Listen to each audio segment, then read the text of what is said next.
규제의 유효기간이 예전에 비해서 너무 짧아지고 있다. 예전에 아무리 빨라도 3개월, 보통은 한 6개월 정도는 갔었어요. 8월 말부터 시장은 움직이기 시작했거든요. 그러니까 그때도 한 2달이었어요. 근데 이제는 한 달 정도죠. 그래서 굉장히 짧아지고 있다. 이건 제가 볼 때는 이제 문재인 정부 때, 그리고 그 이전에 이제 노무현 정부 때 우리가 좌파 정부를 겪었는데요. 그러니까 당시에도 이제 규제가 많이 나왔지만 가격은 계속 올랐다. 그래서 정부 말을 믿고 부동산을 안 산 분들은 벼락거지가 되었다. 이런 데 대한 불안감이나 인식들이 굉장히 많은 것 같아요.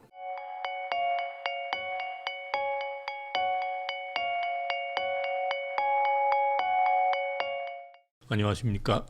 저는 우대빵 부동산에서 연구소장을 맡고 있는 심형석입니다. 미국 IAU 대학의 교수로 재직하고 있고요. 우리나라에서 제일 큰 중개 플랫폼인 우대빵 부동산을 설립해서 현재 운영하고 있습니다. 반갑습니다.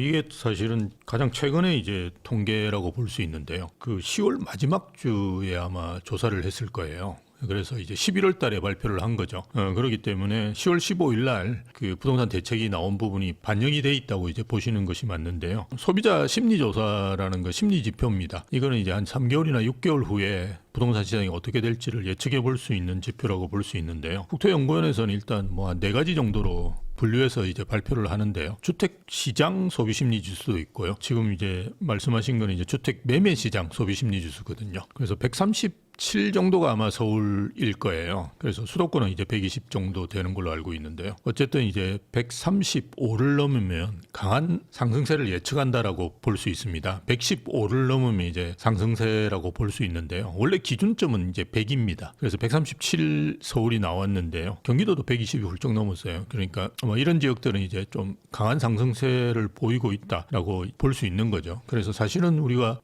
15 대책이 상당히 강력했고 15 대책을 발표한 지 사실은 얼마 안 됐거든요. 이 통계를 조사할 때는 이제 한 달이 안 된 시점이고 지금 우리 기준으로 보더라도 한 달 정도 될까 말까 한 시점인데요. 지금 부동산원에서 발표하는 가격 같은 경우도 송파구라든지 서초구 같은 경우는 이제 상승폭을 오히려 키우고 있는 상황이고요. 그래서 규제의 유효기간이 예전에 비해서 너무 짧아지고 있다. 이거는 좀 우리가 유심히 보셔야 될 상황인 것 같습니다.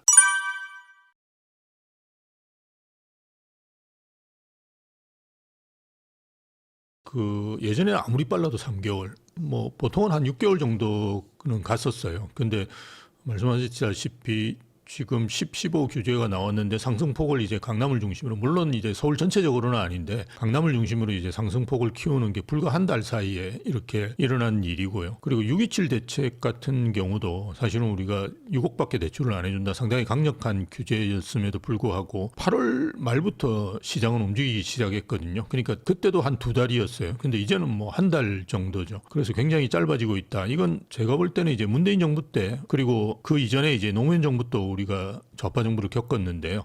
이 당시에 학습 효과, 그러니까 당시에도 이제 규제가 많이 나왔지만 가격은 계속 올랐다. 그래서 정부 말을 믿고 부동산을 안 산 분들은 벼락거지가 되었다. 이런 데 대한 불안감이나 인식들이 굉장히 많은 것 같아요. 그래서 이미 2차례, 이번에 3차례잖아요. 2번은 속았지만 3번까지 속는 거는 정말 바보다. 이런 생각들을 시장에서도 하는 것 같습니다. 그래서 굉장히 빠르게 학습 효과가 집단지성의 형태로 해서 시장에서는 반영이 된 거라고 보시는 게 맞고요. 두 번째는 이제 대통령께서도 나오셔가지고 계속 규제하겠다라는 말씀을 했잖아요. 그러면 규제라는 게 핵심이 지역을 넓히고, 그죠? 규제 지역을 넓히고 그다음에 대출 규제인데요. 하기 전에 사야 되겠다. 규제가 더 내가 원하는 지역에 오기 전에 사야 되겠다. 이런 수요들이 분명히 있죠. 그러다 보니까 좀 패닉 바잉에 가까운 이렇게 규제가 나오기 전에, 이를테면 지금은 한 6억까지는 해주는데 조금 있으면 4억밖에 안 해줄 수도 있다. 이런 불안감이 주택을 매수하는 분들 사이에는 있는 거거든요. 그래서 그 전에 이미 집을 사자라고 해서 좀 몰려가는 형태, 우리가 심하게 이야기하면 패닉 바잉이라고 할 수 있는데요. 이런 움직임도 시장에서는 분명히 있는 것 같다. 그리고 대기 수요가 상당히 튼튼하다라는 점도 우리가 마지막으로 지적할 수 있는 것 같아요. 최근 3년, 그러니까 2022년부터 24년까지 수도권의 아파트 거래량하고 그전 3년, 그러니까 19년에서 21년까지죠. 거래된 양을 비교를 해보면 최근 3년 3년간이 거의 반토막이 났어요. 그러면 나머지 이제 180만 호가 거래되다가 90만 호밖에 거래가 안 됐거든요. 그러면 나머지 90만 채가 어디로 갔느냐? 우리가 주식이나 코인 같은 경우는 뭐 시장을 떠날 수가 있죠. 안 하면 그만이니까요. 근데 부동산 시장에서는 떠날 수가 없죠. 전월세로도 남아 있습니다. 이분들이 이제 한 4년 뭐 이렇게 지나다 보면 이제 더 이상 불안한 거예요. 그래서 그 대기 수요가 예전에 비해서도 훨씬 더 튼튼하다. 이런 점들을 다 고려해 본다 그러면 규제의 유효 기간이 정말 짧아지고 있다. 이건 상당히 큰 일이죠. 왜냐하면 정부에서 이렇게 과격하게 규제를 했을 경우에는 나중에 이제 쓸 카드가 없어지는 그런 문제도 발생할 수 있습니다.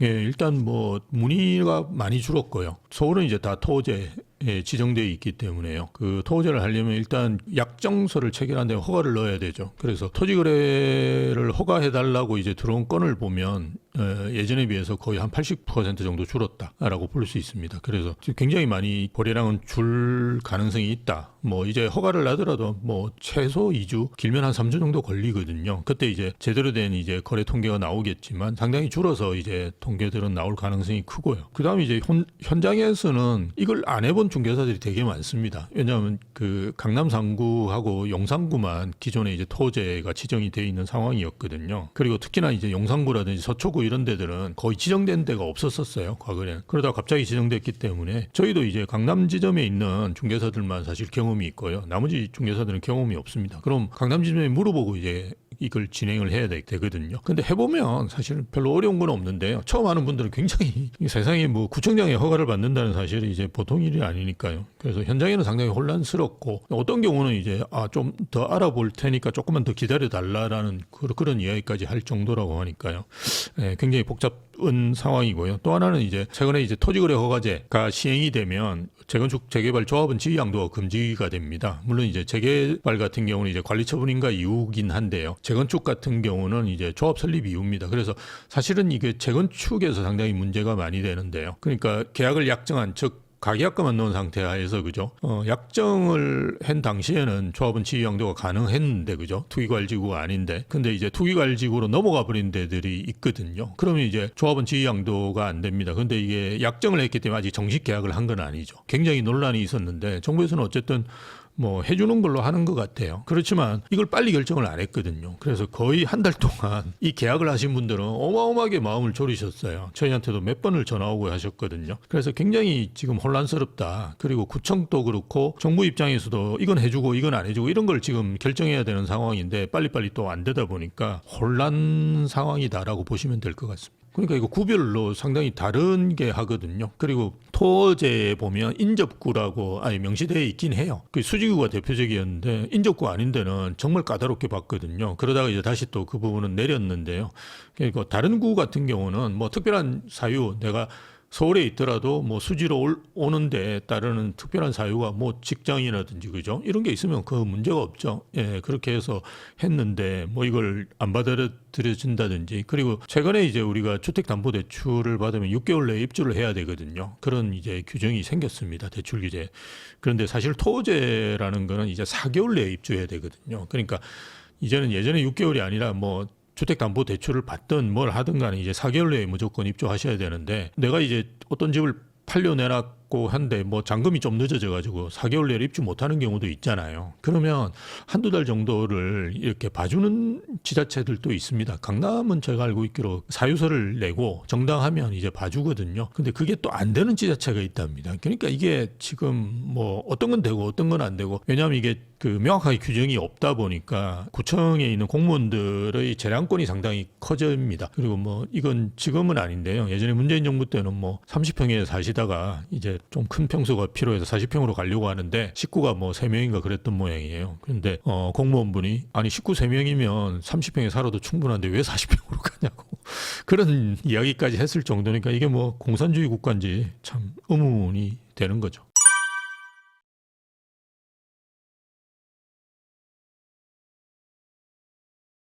예, 그러니까 11월 셋째 주 저희 부동산원에서 발표한 그 아파트 매매 가격 상승률 같은 걸 보시면 상승폭이 커지는 데는 이제 서초라든지 송파, 그다음에 마포, 성동 이런 지역이라고 보시면 되고요. 여전히 계속 이제 줄어들고 있는 데는 금강구라든지 노도강 이런 서울 외곽 지역이라고 보시면 됩니다. 그래서 지역별 양극화는 이제 심화되고 있다라고 생각하시면 되는데요. 우리가 이걸 이제 그 5분위 배율이라 그래서 상위 20%의 아파트와 하위 20%의 아파트의 가격 차이 뭐 이런 걸로 우리가 볼 수 있는데요. 예전에 그 문재인 정부 때는 이게 4.7 정도였어요. 근데 지금 이제 12.5 정도거든요. 그래서 한 거의 우리가 10년도 안 되는 기간에 한 3배 정도 벌어졌다라고 보시면 됩니다. 그 말은 이제 상위 20% 아파트는 많이 오르고요. 하위 20% 아파트는 뭐 지역에 따라서는 오히려 떨어지는 데도 있다. 이렇게 생각하시면 됩니다. 그럼 앞으로는 어떻게 될 거냐? 앞으로도 더 그럴 가능성이 크다.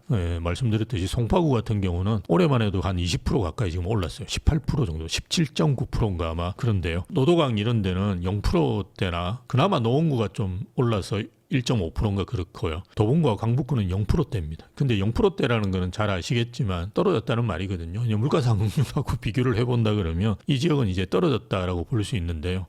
이렇게 이제 가격 차이가 굉장히 심하다. 2017년도에 파리 대책 나오고 문재인 정권이 이제 처음 집권했을 때 같은 경우는 그 노원구가 서초구보다 가격 상승률이 높았어요.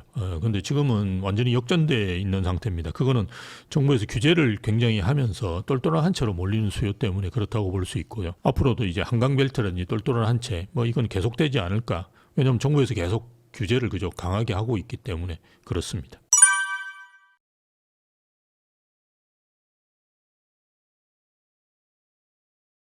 오늘 또 한 두 통 정도 전화를 받고 상담을 했는데요. 뭐 한 두 채, 세 채 가지신 분이 이제 제일 고민이죠. 정부 하는 거 보니까 빨리 팔아야 될 것 같긴 하고, 근데 너무 또 좋은 걸 가지고 있어가지고 팔고는 너무 아깝기도 하고, 뭐 이런 고민을 하시는 분들이 지금은 많죠. 근데 사실은 이제 고민만 하시는 것 같고요. 제가 볼 때는 뭐 팔려고 하는 의사가 강하지는 않은 것 같아요. 통화를 해보면. 그 이유는 이제 세금도 오르겠지만 세금 오르는 것보다는 가격이 더 올랐거든요. 그런 걸 이제 생각하시는 것 같고요. 대신에 이제 양도세 중과로 넘어가는 거는 이제 부담되죠. 왜냐하면 내년 5월 10일부터는 이제 투기과열지구, 뭐 서울은 이제 다 투기과열지구니까요. 서울 같은 경우는 이제 두 채를 가지신 분들은 이제 양도세가 20%가 더 붙습니다. 그래서 최고 세율이 뭐 60% 훌쩍 넘어가죠.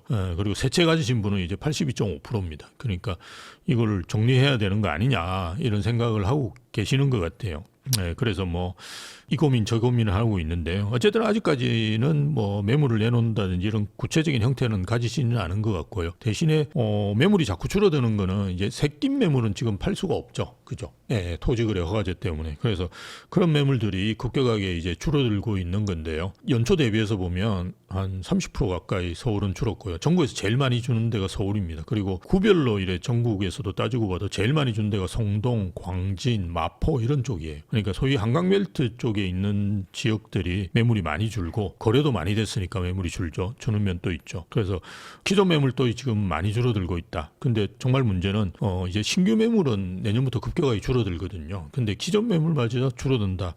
이러면 정말 매물이 줄었기 때문에 가격이 오르는. 원래는 1000세대에 있는 단지에 매물은 뭐 10개씩 이렇게 있었는데 이제는 한 두세 개밖에 없는 거예요. 그런데 수요자도 줄죠. 거래 그를 못하게 이제 규제를 많이 하니까. 근데 수요자도 한 10명 있다가 주는데 아까도 말씀드렸듯이 부동산은 100% 줄 수가 없어요. 그래서 한 5명은 있습니다. 결혼도 해야 되고, 이혼하면 또 집도 하나 더 있어야 되고 이러거든요. 그런 분이 5명이 있으면 여전히 이제 10명이 있을 때보다는 경쟁이 약하지만 그래도 경쟁은 치열한 거죠. 두세 개로 그냥 매물이 줄어버렸기 때문에. 그런 매물 감소 상황은 신규 매물이 줄어드는 것과 함께 기존 매물이 줄어드는 것이 굉장히 심각하게 영향을 미치고 있다. 이렇게 보시면 되겠습니다.